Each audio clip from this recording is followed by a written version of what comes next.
वडिलांसाठी माझ्याने जे दान झालं असेल शोधून, जे काही मी केलं असेल. काही लोक म्हणतात उत्तर कार्य केलं पाहिजे का, मग दिलं पाहिजे का, मग त्यांना मिळतं का.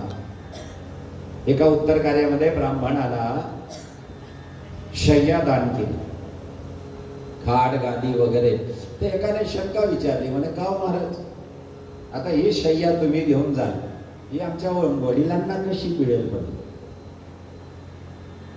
ब्राह्मण हुशार होते. आज उत्तर कार्य झालंय, पण आपल्या गावात सर्कस आली आहे, जरा चला म्हणले सर्कस बघा. म्हणजे तुम्हाला विचारलं काय, तुम्ही सांगते सर्कस बघायचं. गेला सर्कस. म्हणजे काय सर्कस मध्ये बघण्यासाठी, म्हणजे बघा मी काय सांगतो. थोडा वेळ झाला, प्राण्यांचा खेळ दाखवायला सुरुवात झाली. एक घोडा आला, त्या घोड्याला सुंदर सजवलेला आहे. त्या घोड्यावर एक सुंदर तरुणी आहे, गौरवर्ण तरुणी घोड्यावर उभी आहे. कधी त्या घोड्याला गळ्याला मिठी मारते, कधी त्या घोड्यावर उभी आहे, कधी त्या घोड्यावर उलट उभी राहते. घोडा त्या रिंगणामध्ये गरगर गरगर गरगर फिरतोय. एक 5 राऊंड त्या घोड्याने मारले. तरुणी खाली उतरली, घोड्याला एक पप्पी घेतली आणि घोडा गेला एका ठिकाणी जाऊन बसला. अशा ठिकाणी बसला त्याला बसायला गादी दिली होती. त्या गादीवर घोडा पोहडलाय आणि सुंदर हिरवा चारा आहे. याने उचललं, त्याला तिथे नेलं. म्हणे हा घोडा बघितला, म्हणे बघितला.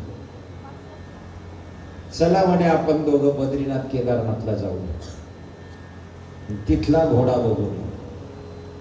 माहिती आहे तुम्हाला तिथला घोडा, उंचीने एवढा, मागे चापका, आणि आपल्यासारखे 90 किलोचे, 110 किलोचे. आणि तो घोडा दगडातून वर चढतो, मागे चापका मिळतो. खायला काय असाच सोडून दिला, बसायला धड जागा नाही. म्हणे दोघं घोड्यांमधला फरक कळाला. म्हणजे याच्याने तुम्हाला काय सांगायचं, त्या घोड्याचा मागच्या जन्मात त्याच्या मुलाने शय्यादान केलं, पिंडदान केलं, आई वडिलांच्या नावाने काही दिलं. तो घोडा सुंदर तरुणी सोबत 5 राऊंड प्लेन जागेत मारून गादीवर झोपतो. याच्या मुलाने उत्तर कार्यात काहीच केलं नाही, हा सपाटे खाऊन पडला. श्रद्धेने केलेलं दान मिळाल्याशिवाय राहत नाही त्याचा पुढच्या जन्मामध्ये. ही भ्रामक कल्पना नाहीये.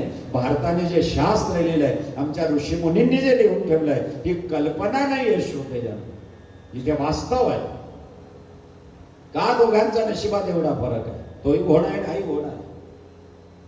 पण याचा गतजन्म आणि याचा गतजन्म हा दोघांमधला म्हणून एक आहे अश्रद्धादान, श्रद्धयादान, एक श्रियादान, आणि सगळ्यात महत्वाचं एक आहे रियादान.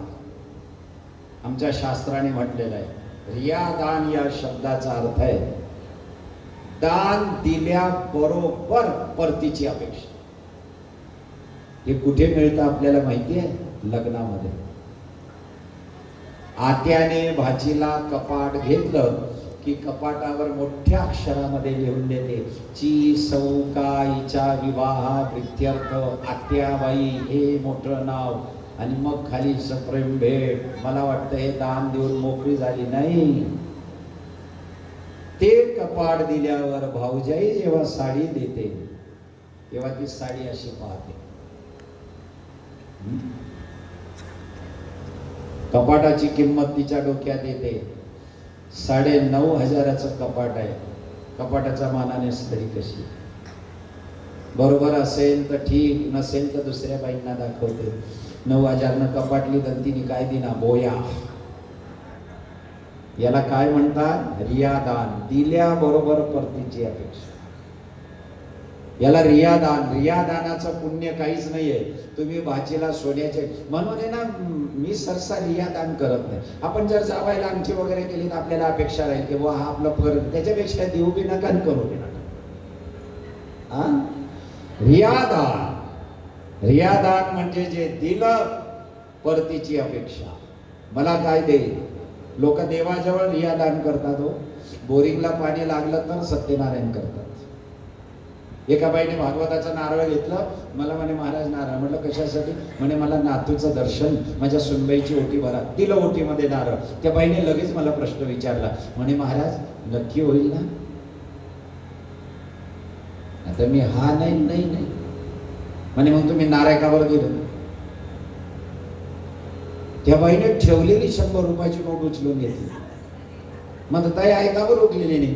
नातू जर वैना ते ठेवसू म्हणे रियादा, अख्खा नातू 100 रुपयात. योगायोग असा झाला, त्या आजीला नातू झाला. तिने मला फोन केला म्हणे, महाराज सुनेच्या ओटीमध्ये नारळ टाकलं होतं, आज त्याला वर्ष झालं, देवाने मला नातू दिला. मी इकडून तिला फोन केला, म्हटलं ताई त्या नारायण 100 रुपये. तेव्हा ती बाई मला काय म्हणाली म्हणे, महाराज अजून तर तो 10 दिवसाचा आहे. त्यांनी तब्येत त्याला काचना पेटीमा ठेवले. पुरा हातमा येवा शिवाय 100 रुपया भेटावत नाही. रियादान मी दिलं म्हणून मला परत पाहिजे. आणि शेवटचं दान आहे श्रोतेजनो, ज्याला भिया दान म्हणतात. भिया दान म्हणजे भीतीपोटी केलेलं दान. भीतीपोटी. नारायण नागबळी करायला सांगितलं ब्राह्मणाने की नाही, नारायण नागबळी पितृदोष आहे, तुम्हाला करावं लागेल. मग नाशिकला गेले, नाशिकच्या ब्राह्मणांनी सांगितलं 5 ब्राह्मणांचं भोजन करायचं, गोदानाचं हे द्यायचं. तो देतच राहतो. मग सांगतो आमचा पितृदोष निघेल ना, आमचा पितृदोष जाईल ना. भीतीपोटी केलेलं दान. या सगळ्या दानांमध्ये श्रेष्ठ दान कोणता असेल? श्रद्धया दान, जो श्रद्धा से दिया जातो. म्हणून गोपी म्हणाल्या, कृष्णा अरे आम्हाला काय दान मिळालंय? तर आम्हाला कथा दान मिळाली. जी कथा श्रवण केल्यानंतर आम्हाला जिवंत ठेवते. म्हणून कथा ऐकत असताना माझी हात जोडून विनंती आहे, कुठल्याही प्रकारची परतीची अपेक्षा ठेवू नका. तो सगळ्यांना जाणतो ना.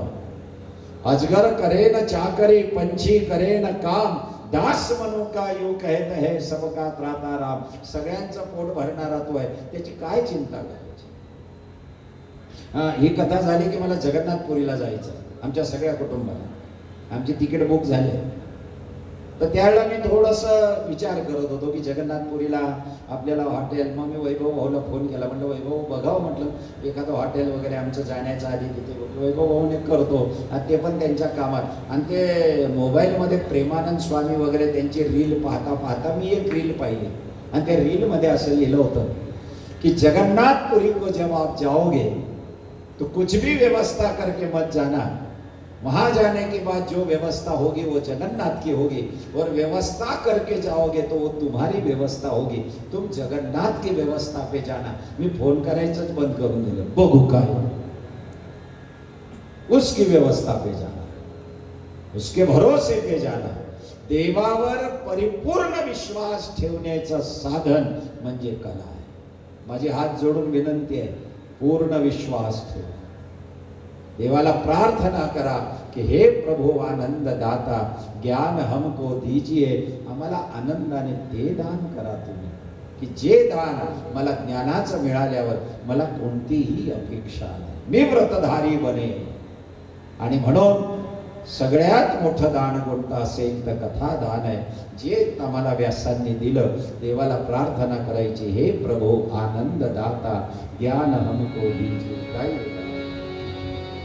हे प्रभु आनंद दाता, ज्ञान हमको दीजिए. हे प्रभु आनंद दाता, ज्ञान हमको दीजिए.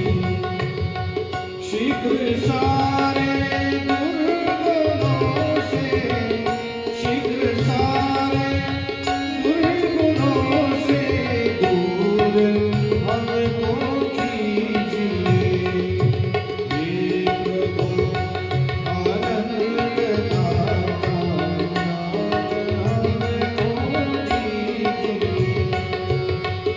लीजिए हमको शरण में, हम सदाचारी बने. काय मागायचं? लीजिए हमको शरण में, हम सदा